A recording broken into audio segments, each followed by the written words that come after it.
বাড়িতে দুইটা বউরাই খাইছে আবার আমারে বিয়ে করার ধান্দা ধরছস না? আজকে তোরে আমি একদম শেষ করলাম। খারাপ আমায় দুনিয়া থেকে চুরি করে।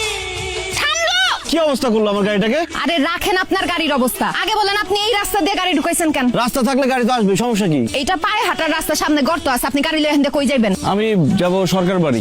আরে আপনি তো বাড়ি ভালো আইছেন, এই পিছনে যায় ইটের একটা সলিং রাস্তা দেখবেন, সুজা গেলেই জমশেদ চাচার বাড়ি। রাস্তাঘাটও চিনে না। আরে কি ক্ষেতের ক্ষেত, আনস্মার্ট, ম্যানারলেস। গাড়িটাকে কি অবস্থা করলো, সরি পর্যন্ত বললো না।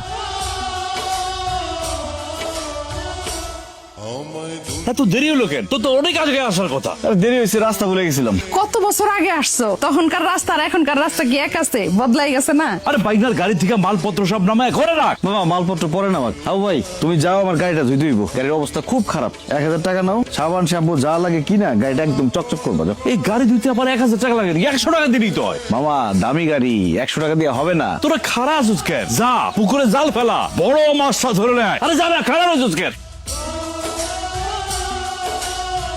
এক্সকিউজ মি, আপনার সাথে একটু হিসাব বাকি আছে। আপনাকে তো চিনতেছি না।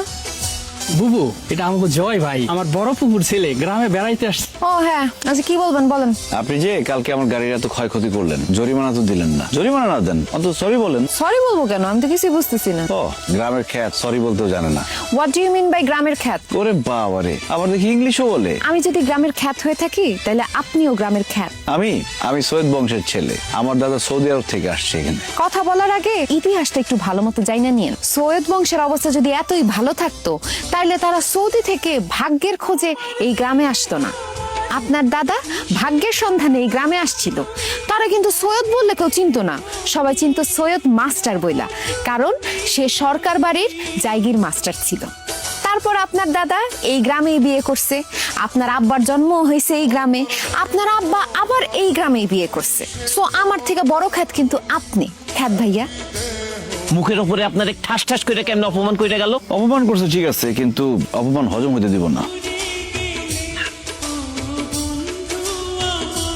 ফুলের মতোই যাব যে ঝরে। দুঃখিত মুরগির জন্য আর লেগ পিস আপনার জন্য। আব্বা সর্বনাশ হয়ে গেছে, আব্বা তাড়াতাড়ি আসো। ও আব্বা তাড়াতাড়ি আও। আরে কি হইছে? আব্বা লালু কালু চিটু মিটু টুকটুকি ওরা তো কোথাও নাই। কেমনে কি হলো? গাড়িতে কি শিয়ালাই ছিল নাকি? শিয়ালাই ছিল, শিয়ালে মুরগি লয়ে গেছে, আর এই যে চিকেন বিরিয়ানি রান্না করে দিয়ে গেছে। বাহ, গ্রামটা তো সুন্দর হয়েছে, মনে হয় রান্নাটা ভালো হয়েছে রে। খাও খাও, জন্মের খাওন খাও। আমার লালু কালু টুকটুকি চিটু মিটুরে যারা মার্ডার করছে তাদের কঠিন শিক্ষা হইব, রক্তবমি হইব, তাদের পেটে আলসার হইব, তাদের সমস্যা হইব, তাদের ক্যান্সার হইব, তাকে বদ হজম হইব। পেটের মধ্যে গুড়গুড় করতেছে। আপনারও? আমি তো ভাবছি শুধু আমার একা করতেছে। ওই জিনের বাড়ির মুরগি খাওয়া ঠিক হয় নাই। গ্রামে এত মাইয়া থাকতে আপনি শেষ পর্যন্ত তাহমিনার প্রেমে পড়লেন। আরে আমি প্রেমে পড়ছি কে বললো? প্রতিশোধ নিচ্ছি, প্রতিশোধ। হ্যাঁ, এইটারে ভাই প্রতিশোধ কয়? আপনি যেইভাবে অপলক দৃষ্টিতে তাকায় আছিলেন, আরেকটু হইলে তো ধরাই খাইতাম।